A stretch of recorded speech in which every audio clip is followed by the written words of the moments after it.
கர்த்தராகிய இயேசு கிறிஸ்துவின் பரிசுத்த நாமம் மகிமைப்படுவதாக.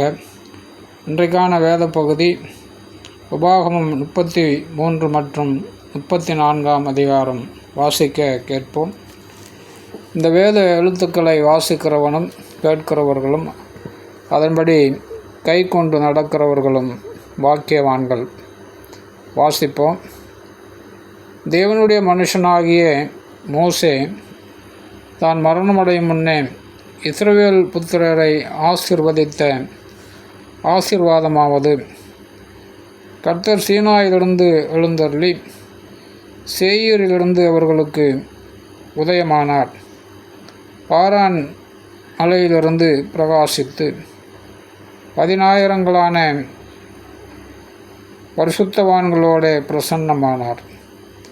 அவர்களுக்காக அக்னிமயமான பிரமாணம் அவர்களுடைய வலதுகரத்திலிருந்து புறப்பட்டது.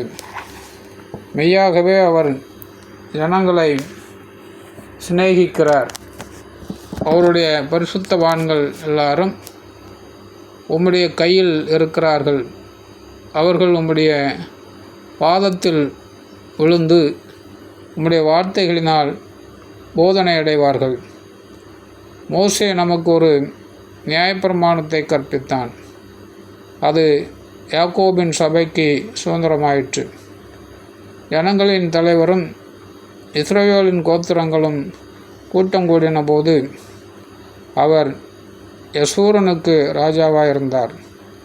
ரூபன் சாவாமல் பிழைத்திருப்பானாக, அவன் ஜனம் கொஞ்சமாயிராது என்றான். அவன் யூதாவை குறித்து, கர்த்தாவே, யூதாவின் சத்தத்தை கேட்டு அவன் தன் ஜனத்தோடு திரும்ப சேர பண்ணும். அவன் கை பழக்க கடவுது.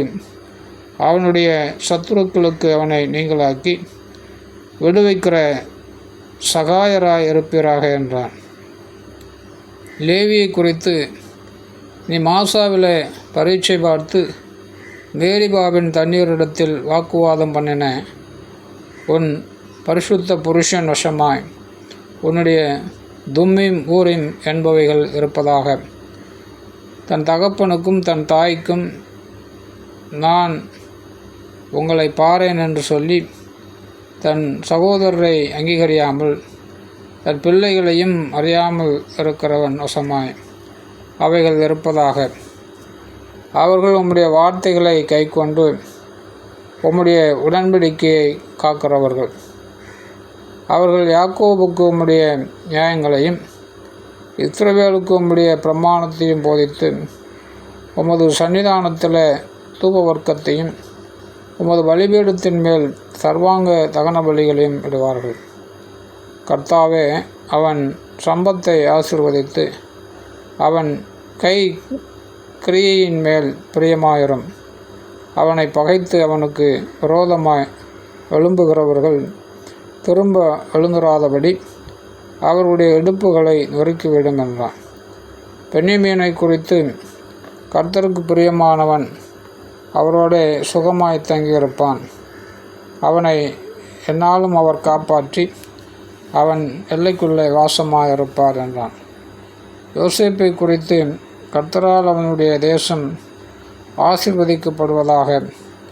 அது வானத்தின் செல்வத்தினாலும் பனியினாலும் ஆழத்திலுள்ள நீரூற்றுகளினாலும் சூரியன் பக்குவப்படுத்தும் அருமையான கனிகளினாலும் சந்திரன் பக்குவப்படுத்தும் அருமையான பலன்களினாலும் ஆதி பர்வதங்களில் உண்டாகும் துறவியங்களினாலும் நித்திய மலைகளில் பிறக்கும் அரும் பொருள்களினாலும் நாடும் அதன் நிறைவும் கொடுக்கும் அருமையான தானியங்களினாலும் ஆசீர்வதிக்கப்படுவதாக.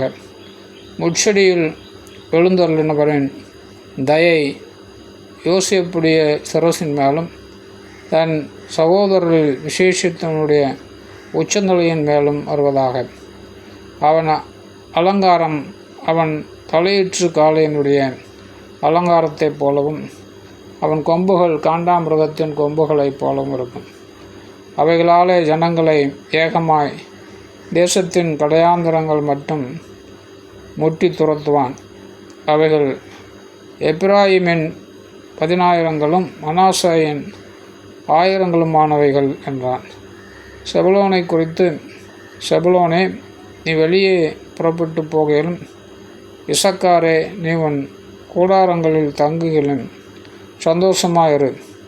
ஜனங்களை அவர்கள் மலையின் மேல் வரவழைத்து அங்கே நீதியின் பலிகளை இடுவார்கள்.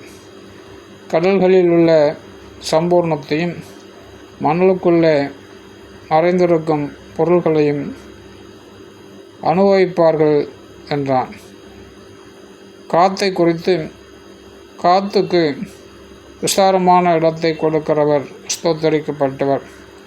அவன் சிங்கத்தைப் போல தங்கியிருந்து புயத்தையும் உச்சந்தலையும் பீறி போடுவான். அவன் தனக்காக முதல் இடத்தை பார்த்து கொண்டான். அங்கே தனக்கு நியாயப்பிரமாணிகள் கொடுத்த பங்கு மாத்திரம் இருக்கிறது. ஆனாலும் அவன் ஜனத்தின் முன்னணியாக வந்து மற்ற இஸ்ரவேலுடனே கர்த்தரின் நீதியையும் அவருடைய நியாயங்களையும் நடப்பிப்பான் என்றான். தானை குறித்து, தான் ஒரு பாலசிங்கம், அவன் பாசானிலிருந்து பாய்வான் என்றான். நப்தலியை குறித்து, நப்தலி கர்த்தருடைய தயவினாலே திருப்தி அடைந்து அவருடைய ஆசீர்வாதத்தினாலே நிறைந்திருப்பான். நீ மேற்றிசையும் தென் திசையையும் சுதந்திரித்துக்கொள் என்றான்.